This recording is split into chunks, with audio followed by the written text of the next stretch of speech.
देवड़ीगा क्या आगे पीछे सौ जयश्री बबन शेलार क्या कर रहे हैं? पीछे पीछे से लो ना।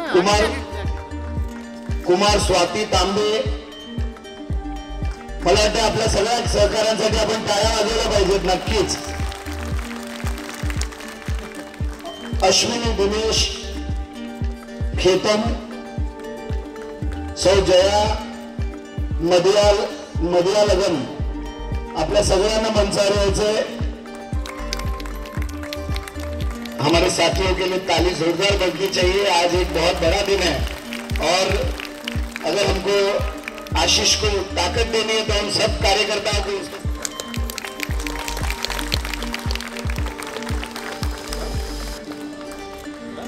भारतीय जनता पार्टी का आशीष मांडवीकर आगे बढ़ो। भारतीय जनता पार्टी का गोपाल शेट्टी जी आगे बढ़ो। ये जो मैं बस्ती में जिस बस्ती में पला बड़ा सब कुछ गली से लेकर दिल्ली तक का सफ़र पूरा किया उस बस्ती के लोग हैं और मुझे हर चुनाव में 7.5 वोट मिलता है। 10 में से 7.5 वोट मुझे मिलता है। तो ये मेरे साथ में रहेंगे थोड़ा मुझे वोट मिलेगा। ये स्टोरी ऐसा है कि इंदिरा नगर नाम की जो स्कीम है वो एक मंगेश सावंत नाम का बिल्डर और एक दिलेश शाह, ये दो बिल्डरों का पार्टनरों का झगड़े की वजह से स्कीम बढ़ता नहीं है। इसलिए मैं SRA में जाकर बोला जो 10 साल से बिल्डर लोग ने एग्रीमेंट किया है काम नहीं करते उसका सब कैंसिल करो, और वो इनको मालूम पड़ा और इन्होंने एक कार्यक्रम का आयोजन किया। लेकिन मेरा तो लड़ाई लोगों को घर मिलना चाहिए, इसलिए मैंने उसका आर्किटेक्ट वहाँ पर गायकवाड़ बैठे उनको बोला तुम अभी मेरे साथ में चल के नारियल फोड़ो, कल से काम चालू करो। झोपड़पट्टी वाले का 300 फुट का घर बनाने के लिए तुमको कोई गवर्नमेंट रोकेगी नहीं, उसके लिए मैं बैठा हूँ। तुम्हारा सेल बिल्डिंग में जो भी तुम लोग का पार्टनरशिप का झगड़ा खत्म करो और आगे बढ़ो, हमको कोई प्रॉब्लम नहीं। तो उसने 8 दिन का मेरे से टाइम लिया है। 8 दिन में अगर वो करता है तो ठीक है, नहीं तो फिर हम आगे का रास्ता हम देखेंगे। लोगों का 20-20 साल ये बिल्डर लोगों ने एग्रीमेंट करके इनका जीना हराम कर दिया। किसी व्यक्ति का जीवन का सुनहरा 20 साल बिगड़ जाना ये कितना मायना रखता है, ये आप मीडिया के लोगों ने भी सोच समझ कर इसको हाईलाइट करके भेजना चाहिए। मैं नाम ले रहा हूँ मंगेश सावंत, दिलेश शाह यहाँ का है।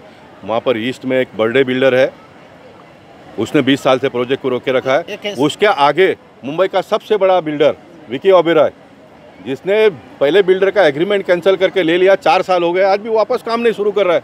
उसको कोई गवर्नमेंट के ऑफिसर लोग पूछते नहीं, उसको कोई नगर सेवक कोई आमदार कोई पूछता नहीं है। तो कम से कम ये पाप मेरे से नहीं होगा, क्योंकि मैं झोपड़पट्टी से यहाँ तक पहुँचा हूँ, तो मैं अपना काम करता हूँ। एक RSS से जुड़े हुए भी बिल्डर है, वो RSS का नाम खराब करता। खाली RSS के लोग तो जीवन अपना दे दिया देश और समाज के लिए, वो RSS का नाम खराब करता है। सर एक और स्लम का इशू है, वन विभाग से रिलेटेड है, कैद की पाड़ा से लेकर दामू नगर का। वहाँ के लोग भी परेशान हैं, आपसे अपेक्षा करते हैं कि उस मुद्दे को आप उठाएं, क्योंकि यहाँ राज्य सरकार उस पर ध्यान नहीं दे रही है। नहीं, देखिए ये हाउसेस टू ऑल जो स्कीम आया है मोदी जी का, उसमें सब कुछ हो सकता है। इसलिए मैं एक बात तो बहुत खुलकर बोलता हूँ कि झोपड़पट्टी वालों का अगर हमको भला करना है तो हमने पॉलिटिक्स बाजू में रख देना चाहिए।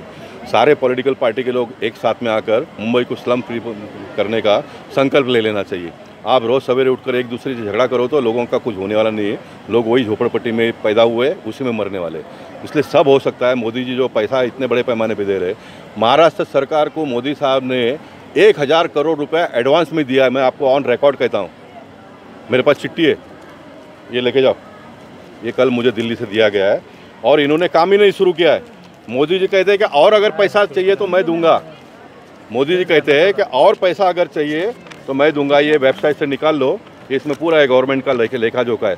महाराष्ट्र सरकार को मोदी जी ने कितना 1000 करोड़ रुपए दिया है, ये इसमें लिखा हुआ है सब। ये पैसा लेकर बैठ गए, लोगों को घर नहीं दे रहे।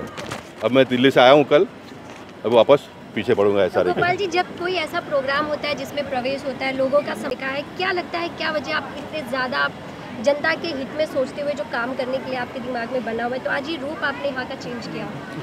ये देखिए, ये डर का जो जोन है ना, उसमें से बाहर निकलना पड़ेगा लोगों को। ये लोग इतने डरे हुए हैं और मुंबई जैसे शहर में इतना डर कर जीना कोई मायना नहीं रखता है। ये बिल्डर क्या है, वो अपने जगह पर बड़े होंगे, तो हमको क्या लेने देना है उससे। तुम्हारा जनप्रतिनिधि अगर अच्छा होगा सच्चा होगा तो किसी से कुछ डरने की आवश्यकता नहीं है। इसलिए मैंने उनको धन्यवाद दिया। वो पार्टी में आए हैं, कार्यक्रम किया, तो कम से कम मन की बातें तो उनके सामने करने का मौका मिला। ये गुरुस्वामी जो नाम नहीं लेना, ये मेरे सामने हम लोग पैदा होकर एक साथ में काम करके यहाँ तक पहुँचे। गोपाल शेट्टी एक ऐसा नेता है जिसने झोपड़पट्टी वालों को 55 साल अपने साथ में रखा है। एक पॉलिटिकल पार्टी का नेता 5 साल में 3 पार्टी बदलता है, लेकिन ये झोपड़पट्टी के लोग 55 साल मेरे साथ में है, तो मेरे में कुछ ना कुछ अच्छा या कुछ प्रामाणिकता होगी तब वो मेरे साथ में, नहीं तो कोई रहते नहीं है।